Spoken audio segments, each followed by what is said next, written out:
Good morning friends. వర్లగడ్డ పంట కర్ణాటకలో Chikballapur district. నా టమాటాకి వర్లగడ్డకి ఏమన్నా వేరియేషన్? దీని ఖర్చు ఎంత వస్తుందనా? ఇది ఖర్చు ఎంత అంటే ఈజీ పంట ఇది. టమాటా కూలి జాస్తి తీసుకుంటుంది, కూలి వాళ్ళని రైతులని చూపించేత ఇంకా జాస్తి ఉంటుంది. ఇది తక్కువ ఖర్చు. ఆంధ్రాలో ఈ పంట తీయలేమన్నా? తీయచ్చు, అందరూ ఆడైనా తీయచ్చు. ఇప్పుడు ఆంధ్రాను పండుతారు కదా.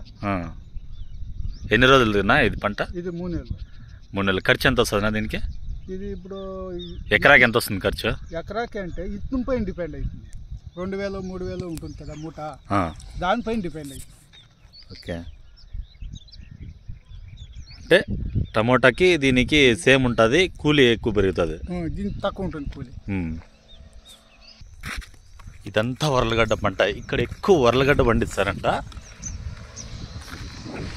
ఇక్కడ ఈ కర్ణాటక సైడ్ ఎక్కువ వర్లగడ్డ పండిస్తారు. మన ఆంధ్రాలో ఎందుకు పండించగలగలేరు? హ్యాపీగా మన ఆంధ్రాలో కూడా సేమ్ పండించవచ్చు. చూడండి, పూల తోటలో కరెంట్ సింగిల్ ఫేస్ కరెంట్ వేస్తున్నారు, లైటింగ్.